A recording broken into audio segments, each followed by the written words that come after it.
Yeah, I'm super excited about this part of the evening. Dabs, or Daniel Bonner, is one of the most booked singing guitarists on Encore. Just the other week, we spotted that he'd hit 50 gigs, which is an amazing achievement. So we wanted to bring him on here to chat about how he managed to achieve that. Just a bit of background, I did a bit of research, read his Encore profile.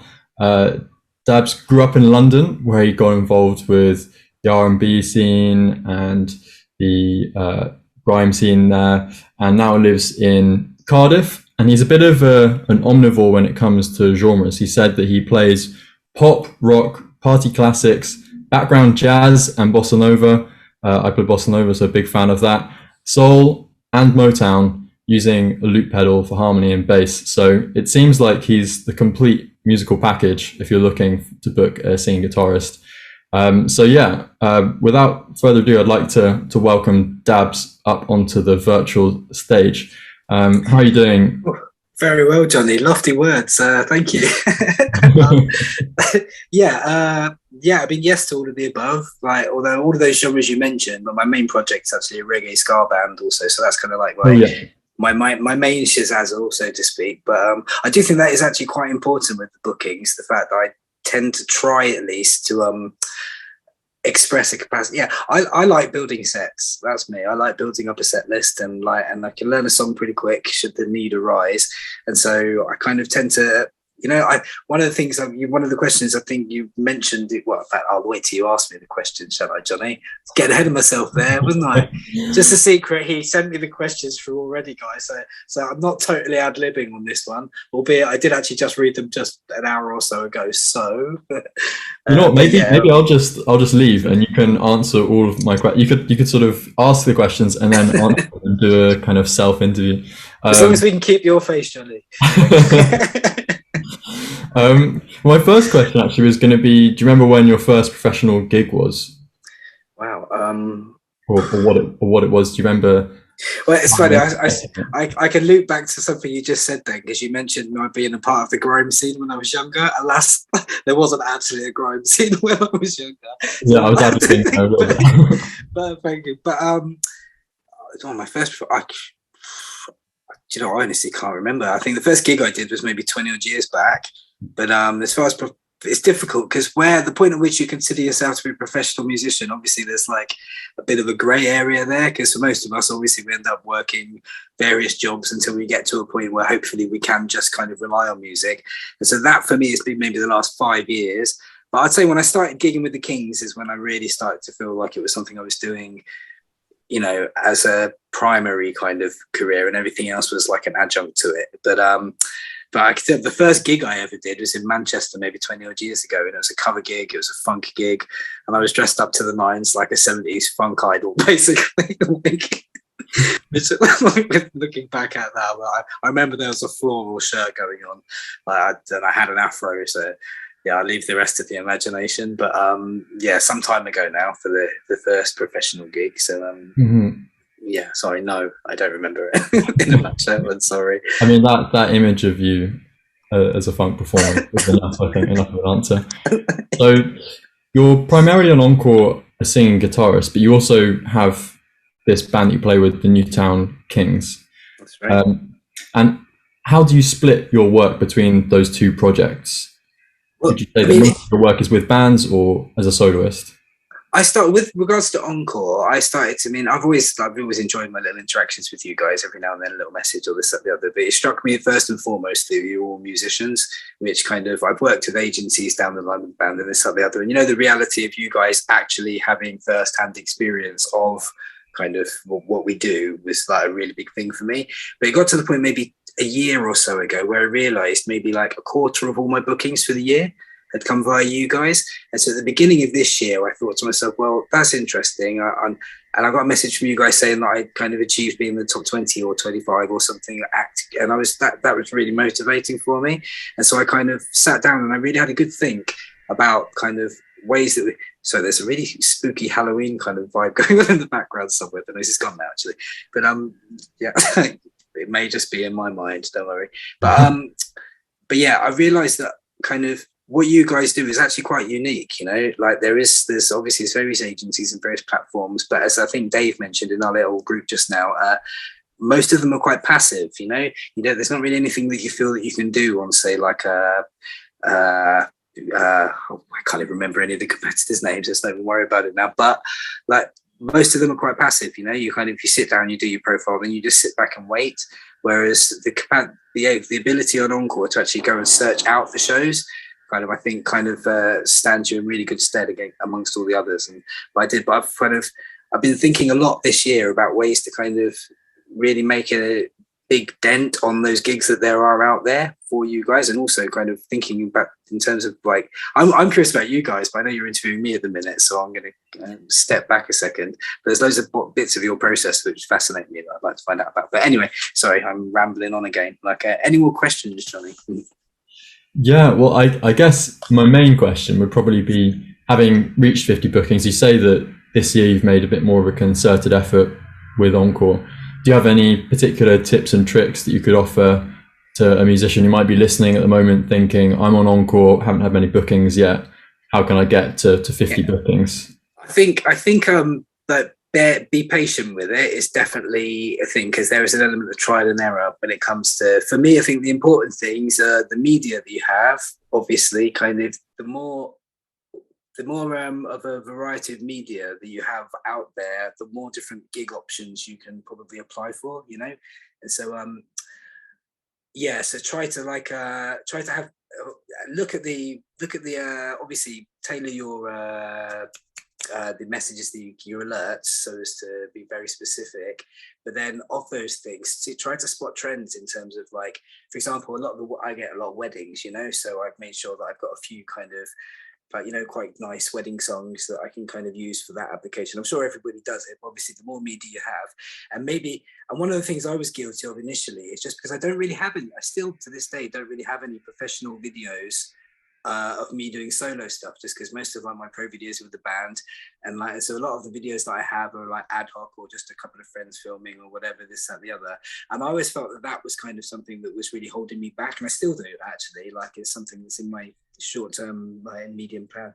But but I think that just having a quantity of videos on there, that maybe if it's just stuff that, you know, just for the demonstration of the music, because the reality is, if they like the music, they're going to book you, you know. And so maybe not being so picky with regards to, you know, the media that you put on your profile, so as to give yourself a broader base of things that you can apply with. Make sure, obviously, you do need a few good professional quality ones up there, but I often will kind of send them maybe they're not so good videos, and they refer them back to my media section, so that hopefully they'll kind of go through and have a look themselves.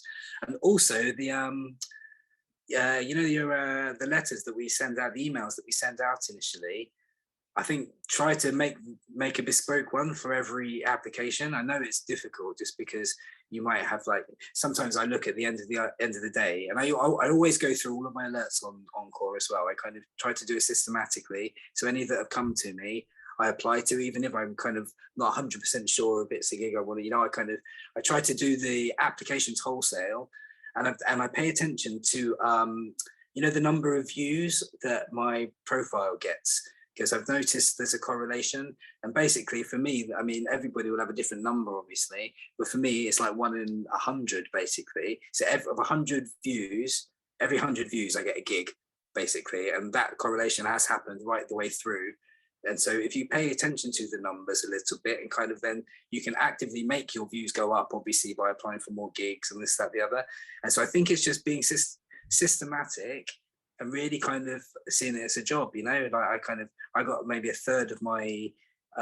quarter of my income, the year before COVID and stuff, through you guys. And so I thought, well, a quarter of my income is quite a lot, you know. I mean, it's not, unfortunately, it's not that much, but nonetheless, that's a significant percentage. And therefore, I figure, like, it's important to see it as like a actual job that you're doing, you know, allocate some time to it, and then actually do it. Because I think we're quite ad hoc as musos, you know, and so like, a few thingies might come up and we're like, oh yeah, I'll have a look at that. But I've always got my little bits of time. Usually it's after dinner, when I'm doing after I finish the dishes and this, that, the other, kids are all in bed, and then I can kind of sit down and I've got like an hour, you know, to myself, like, because usually that time is practice time, you know. But I think you have to give a little bit of your practice time up to do it. But it it definitely does. I'm surprised, to be honest, that I'm at the point where you guys are asking me, because I still don't really feel as though I'm one of the like the more booked artists on the site.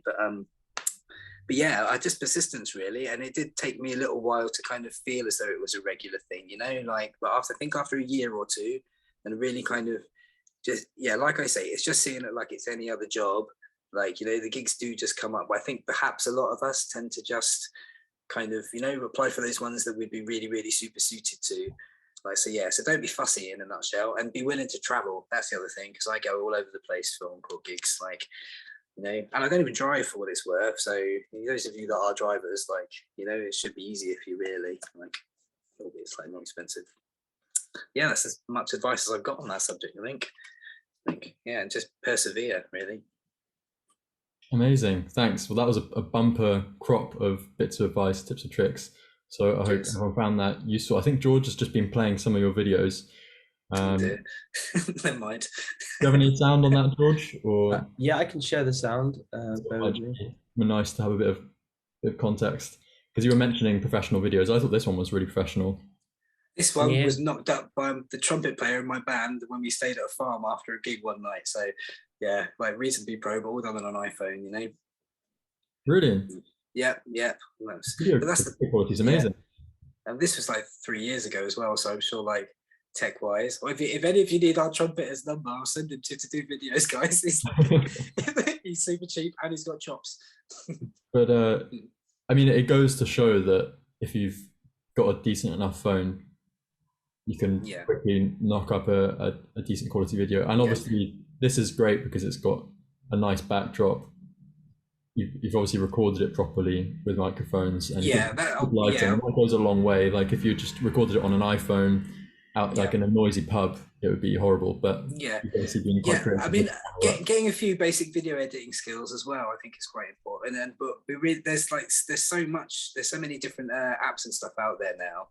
That is, and you do need obviously a loose basis in recording, but if you've got a really simple Focusrite, absolute bottom of the ladder kind of recording quality, you should be able to get reasonable enough thing for a demo video. Brilliant. How are we doing for time, George? Time for one more question, or do we need to? I'm saying that I'm very much enjoying Dub. So time for one more question, I think, and then we'll maybe start to wrap up. Great. Well, the last question, I guess, is it's kind of unavoidable that we've been through a pandemic, and you've obviously adapted in some ways. So I was wondering what your thoughts were on how your work's changed this year and how you've adapted, and I guess any lessons that you're taking forward into the future and what your future plans are.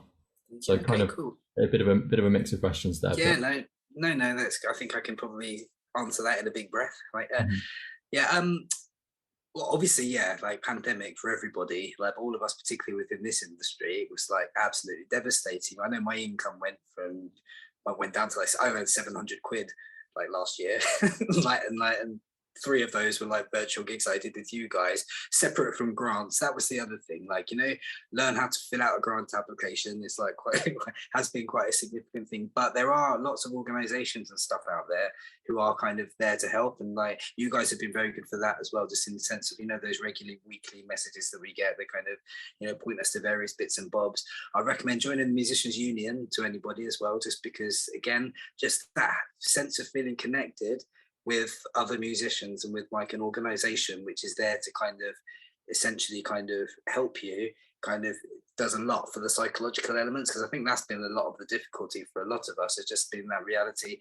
Your life, not only is your lifestyle changed in the sense that you're not kind of off doing your shows and kind of meeting people and this, that, the other, locked at home, often with children or whatever people's scenarios are, but our actual kind of I just feel that there's been a lot of difficulty for us in terms of managing our own psychology over the last couple of years, and so kind of keeping plans happening is really important. So I've been working with various friends of mine. I've lived in a few places, and I took the opportunity to kind of catch up with some old friends in other countries that I haven't seen, who are musicians, and we've had a few a few projects which have not really come to anything and probably won't do, you know, but you know, that reality of like having a little deadline with a few friends and kind of having some kind of creative project to work forwards to really helps in the sense when you're worrying and you're in that kind of, you know, because I'm sure most people have had to kind of take on other jobs and do all that sorts of other stuff. And, you know, that affects your practice time. And what people don't really realize as a musician is that if you don't practice, you do lose those skills. You know, it's not,